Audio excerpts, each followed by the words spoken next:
A very good day to you. Welcome to Asake Online, and this is the Breakfast Club. My name is Sizwakele Ndlovu, and today we are in Country Park, where we are talking to Mr. Tinashe Gwena, who is an entrepreneur and a trader, and he's a craftsman as well. And we just want to have a chat with him to find out more about his business and how life pre and post-COVID has been for him. Tinashe, welcome to the show. Welcome you. So Tinashe, please tell us a bit about who you are. Pulele ngapi, where you from? I know we're in Country Park today, but what's your history? Yeah, mina Tinashe Gwena. Yeah. Ngakhule Harare and ngafunda Harare. Then after sengiqedile isikolo sami, then I relocate to Bulawayo. Ngikube wami la Bulawayo. Okay. So what brought you here? Wake up, go to Bulawayo. No, not exactly. Kube wami lapha I came because I was visiting umamdala wami. She stays in Bulawayo. So it was like a visit. But along the way, my mind changed. I understand Bulawayo, it's a good place compared to Harare. Yes, that is true. We agree with you very much. Yeah, in terms of cleanliness and everything. So I just like, in Bulawayo, there's no noise, there's no speed. It's a quiet place. So let me just live in Bulawayo. Okay, That's how I came to Bulawayo. Okay. So what line of business were you in? I know today we're talking about your crafts and all that, but before that, what were you into? Before crafting, I was more into cross-border and buying and selling things, you know. In Harare, we say jack of all trades. Yeah, we used to buy things from people, even gadgets. If someone want to say even property, whatever I want to say, we would say on your behalf. Okay. So I was like a merchandise man at the same time. Yeah, before I start this craft work. So how was business in the cross-border side of life? It was good at first, but I'm a last minute yabe sawa. Because the borders, delays in borders, the system in border when it comes to declaration and so forth, you know. So when I say live in the profit, was imagine maybe you've got groceries or gadgets, then they're asking you maybe declare and you're paying up to 40% duty. Okay. So it was not conducive. Yeah, it's not conducive. The competition, because you see a lot of cross-border people. There was a time where it seems almost everyone was a cross-border trader. How was that? Yeah, but to me, I never felt challenged because my line was different from others. Because some they were focusing on food stuffs and clothes stuff, but me I was more into gadgets, electrical gadgets. Like phones, laptops. So even though we're many, but our area was good. Because we're getting each abacha, So our things were good. Yeah. So for you to go into crafts, how did that start? What team? What happened? Okay. It happened when I was in SA. I saw one of our friends, in fact our colleague, is a white guy. So ngambona twele the clash bag. I said, how? This thing is nice. So then I was explaining about it's made up of macrame 1, 2, 3, 4, 5. Then from that time, I fell into interest about macrame. Then when I come back home now, then I said, your mama, then I said to her, can you teach me how to make this item? From that moment up to now. So what was that woman's response? Because I see I'm a craftsman and they're usually, for me, I've seen mostly women. I don't think I've come across men. But what was the response to you? A man, this craft, what's going on? Yeah, at first she was shocked. But she thought when I asked I want to learn, she thought maybe I'm asking on behalf of my wife. I said, no, it's me, personal. I want to come and learn. I said, what? So she thought it was a joke. Then she says, come tomorrow if you're serious. Then tomorrow, then she was so amazed. So I said, so what made her so happy was previous they could grasp a concept maybe after 4, 5 days, 6 days, but in less than 30 minutes. Wow. All notes in less than 30 minutes. So I was so amazed. What takes people a week when I took you? Yeah, but I'm for 30 minutes. So in my first bag, I in a day. Was born by then they expect they could go for even one day in the squammer, but Laming again the same category on the first time. Okay. Yeah. How has been the response from your friends, your family? You're doing what we would call woman's craft. Woman's craft. How have people responded to that? No, the response was positive because the way I do my items is unique, you know. So I went to buy Jabola and they were offering a huge support, you know. Because in the advantage I have corner because since I'm a male, but this industry dominance is female. So I have an advantage. Even I'm clients, they are females. You see, so yeah. So it's been, you said it's been 2 years since you started. Yeah, 2 years plus. 2 years plus, okay. What was a business like before COVID, like your first year or so? Yeah, it was so good. It was so good before lockdown and so forth. It was so good because our market here, my big loud, is from outside the country. We used to export the East Kwamazetu, you see. So before lockdown, it was easy even to export them. You see, because about people that could travel. So, for example, you've got the client in the UK, and they could tell you someone's coming to Zimbabwe on the 21st. So prepare so many bags. So you see, so we do the bags when the person comes. But because of the lockdown now, the story was now different. Because we could even not access any market outside. Because borders were borders were closed. Yeah, you see, because of lockdown. So during lockdown, what did you do for a form of living? What did you then change to? I had to swap again. I had to swap again the line of trade. You see, I had to go and the same things. You know, we could buy issue, I'm a photo. Because by then, during the lockdown, about to focus it was ugudla. No one was interested to buy Logana is Kwama, Amasendos. So I had to play along. Labanese phone Abantu. So now I'm going to think it's as good on even Pangwa because people were buying scarf and so forth. So we have to come with an idea. But okay, fine. Since my big gas Kutengwa been settled down, get it a plan B. Tagatanga go to groceries. Okay. You start to sell groceries. So you just go where the market is? Yes. So what made you then restart the business? Yes, we've had lockdown and restrictions have been lifted. Is that what assisted you getting back into macrame? Yes, because I'm going to easy. So we start to get my clients again. But some of the clients they're in SA. So but I move my trucks, we could do my bags, then we give my truck drivers. Don't pay my clients.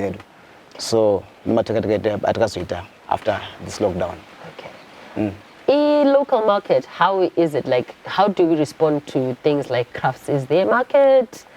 Do we not understand these things? Do we not have money? Do we respond? Do we buy our crafts? In local marketing, challenge the point they go to. My Chinese products, like my bags, my Chinese. So many people akaona price yako ebegiri. And if a company na item my Chinese, then they prefer to go to Chinese product. But not that could have afford, they can afford to buy. Because even local market, maybe 1 or 2 people, one idea. So the challenge is they're interested with our products, but we clash on prices. Could maybe it's $5, but this item is worth more than $5. Yes, because it's not mass produced like the Chinese. Exactly. This is handmade. Exactly. Because on this one, maybe you can make even 2 bags a day. So probably make one bag a day. You see now. So on this one, we take time because we don't use any machine. No chance how we use hands only. So there's no even a narrative or even any tool. It's on your hands. You see now, so that's why it's a challenge in a local marketing. But now the good thing is they now start to embrace the crafting. These things are good. Like now, because of these days, like this traditional weddings, amalobolo. So now people that now start to come up now in numbers. Do this, do sandals for me, do this for me, you know. Yeah, so it's getting better. It's getting better in local market compared to Lagutara. Okay, so embracing our homegrown merchandise. Exactly.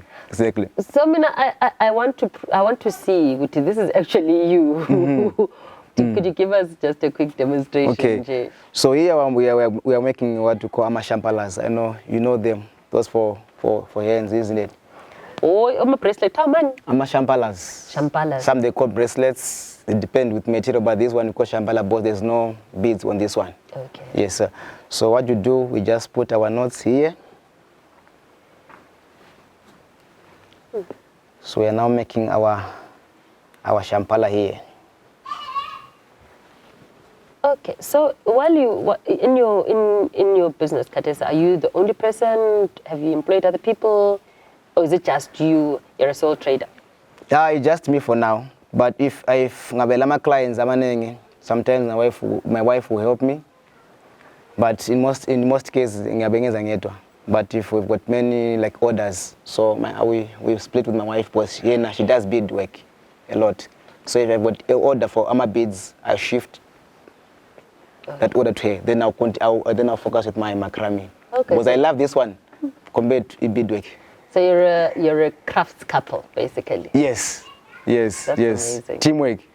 Okay. Okay. And during a lockdown, as vendors and traders, did you get any assistance? Like we read Uti vendors and traders will get assistance from the government and things like that. Did you get a recipient?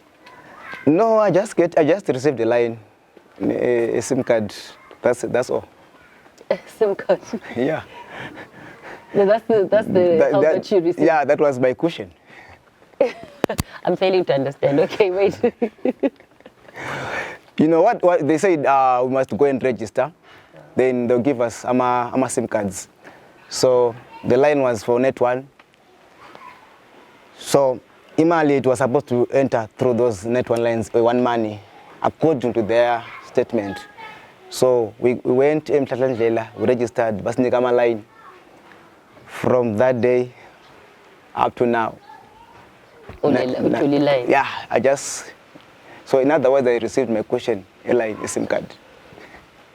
Okay, so times have changed. Like Konoku we're saying we've got a new normal and you might not be able to go physically and sell stuff. What are you doing to market your products? So like before, maybe you'd have a crafts fairs or events or trade fair. Now that those big events and gatherings have been stopped for a while, how are you managing to do business in marketing? We are marketing through my social media. What WhatsApp, Twitter, Facebook, you know, yeah. So we are using those platforms to market our products. So if someone wants a product, you just give us an order, then you make the order and you deliver. Okay. Yeah. So what are the challenges? Maybe are there any challenges as opposed to before when you could have a whole, take out your wares, they sell in one day? What are the challenges that you're having with this social media, this new normal? Social media challenge, you reach certain people, don't reach everyone. But like for example, some of our dala, they don't have smartphones, but they are also our clients. Because previously we could sell physically, so we could go and see then they would take. But now because of social media, it limits somehow. It limits us somehow. Because you will be targeting certain group of people. Then abanyu yabachiapan. The data as yes, well. Plus also data and so forth, you know, that's the other challenge again. But sometimes okay, fine, can you give me samples of your products? Maybe send me a video. So you realize maybe after you see a small clip, maybe it takes about 300 megabytes to 200 megabytes. So maybe, for example, just a quotation. So, see to be about 3 with same idea, they want small clips. So, yeah, it's expensive. It's expensive. Yeah. So, going forward, Tinashe, what are your plans for the future? My future plan, I want to have my craft shop. That's my plan. And I'm also thinking eventually I want to have an art center whereby you'll be teaching people to do craft. But like now, as you're saying, with the interested lovers, which one we do fascinators, we do bead, we've got a lot of things we do here. So eventually, I want to have a center whereby I'll be selling and marketing my items at the same time empowering other youths. Yeah. Yeah. So we should watch out for you. That's where you're going. Yeah, very soon. Very soon. Very soon. But the challenge I'm going to open for now because we've already applied for space at City Council. So I was waiting for a response. So as soon as they give us a response, then we are rolling on. Okay. Yes. All right. So how are we going with that Shampala? Shampala. Yeah, this is a Shampala. Yeah. So this one's a Shampala. Also, it's a handle for one of our bags. So. I see. I see. So I think I'm convinced that it is indeed you who makes the stuff. So any last words for our viewers who are watching you or could possibly be interested in your ways? Now, what I would say to my fellow Zimbabweans is, let's hustle, let's push. Let us not wait for someone to come and offer help to us. For example, I'm Nyalinda Ohulumende and Kushin or Loco. But when do something, don't just sit. Use your hands. So I want to agree with Labantu Kutin. In Zimbabwe, there's no employment, but we can create employment, Tina. So let's push. Let's create employment. Let's not wait for someone to come and create employment for us. But we can do it, and we will do it. Nobody is coming to save us. Nobody. Nobody. Because like, for example, in Zimbabwe, I always say to people, in Zimbabwe, Zimbabwe. So if you are still waiting for someone to come and rescue, you're playing, you're joking. Wake up and push. Thank you. Well, thank you so much, Tinashe, for being a part of the Breakfast Club and for the words of wisdom. We wish you all the best in your business and your endeavors. Thank you so much. So that's all for now. On the Breakfast Club, I was chatting to Tinashe Gwena, and he's a craftsman, an entrepreneur, and a business person. And I like what he said. There's nobody coming to save you. We have to hustle. And on that note, Zimbabwe, please remember to keep distance, socially distanced, mask up, sanitize, and keep yourself safe. Thank you for watching this edition of the Breakfast Club. Nangu Sizwakele Ndlovu, and hope to catch you on the future programs.